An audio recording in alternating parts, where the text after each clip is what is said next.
Bonjour à tous et bienvenue, vous êtes bien sur la playlist de Yellowhead Spirits. Vous pouvez m'appeler Yellow et je serai votre hôte et votre conteur pour l'histoire d'aujourd'hui. Dans la précédente vidéo, nous avons traité de la relativité, qui est un thème très intéressant, avec deux petites histoires didactiques. Peut-être remarquerez-vous que ce thème est aussi un petit peu présent dans l'histoire d'aujourd'hui.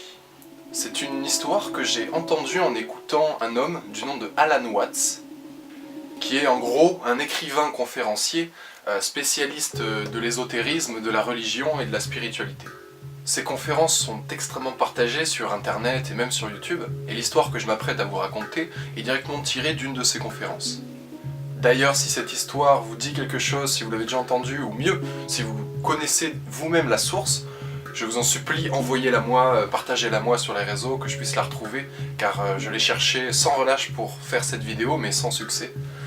Je vais donc essayer de vous restituer l'histoire d'après ma mémoire et sûrement une certaine réécriture. Et c'est parti pour l'histoire du jour.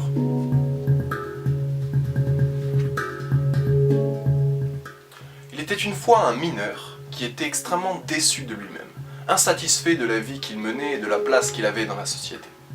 Chaque jour, il se réveillait en se disant qu'il préférait être n'importe quoi d'autre.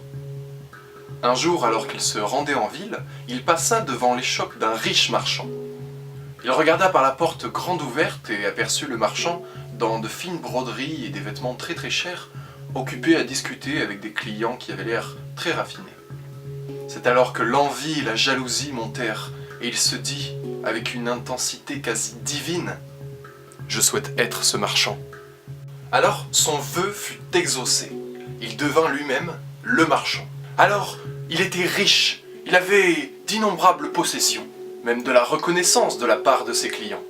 Il se rendit alors compte que d'autres marchands étaient jaloux de lui, et allèrent même jusqu'à le haïr et parler mal dans son dos.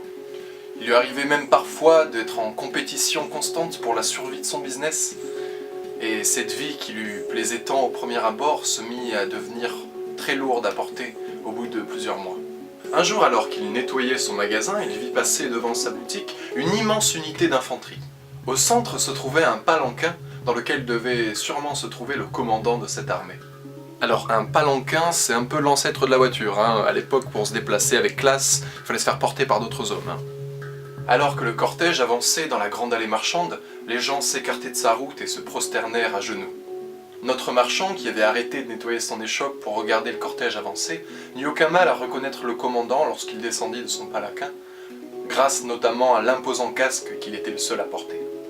Il se dit, avec admiration, « Mais quel pouvoir incroyable cet homme doit détenir !» Il le regarda de plus près et se dit en lui-même, « Je souhaite être ce commandant !»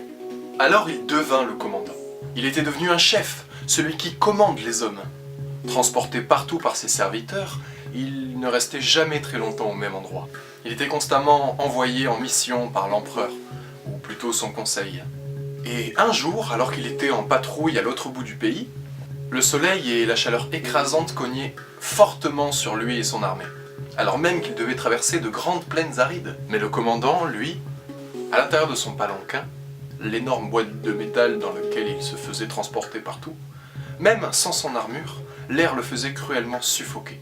Se sentant alors totalement impuissant et ridiculisé, il ragea et pesta intérieurement, s'en voulant que malgré sa bonne situation sociale, son armée et toute sa puissance, il soit ainsi la victime du soleil.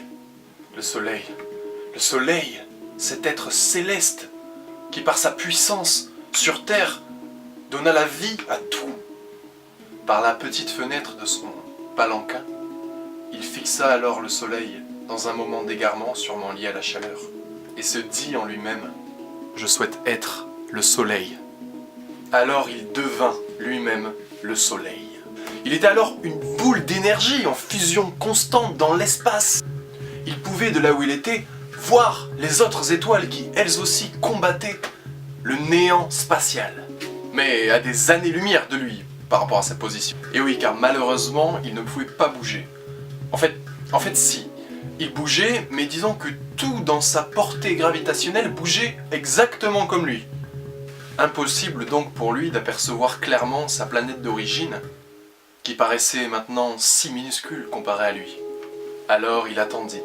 Mais malgré son corps de gaz, son esprit humain était toujours bien intact. Il attendit longtemps et ne cessa d'envoyer ses rayons dans toute la galaxie et même au-delà. Mais son ego se retrouva durement frustré lorsqu'il se rendit compte que les rayons qu'il envoyait avec tout son pouvoir et sa force vers les habitants de la planète se retrouvaient parfois stoppés, interrompus par une couche de nuages, empêchant sa lumière de rejoindre la Terre et ses habitants. Il les voyait parfois soudainement apparaître ou disparaître dans le ciel, et remarqua leur aisance à voyager aux quatre coins du monde.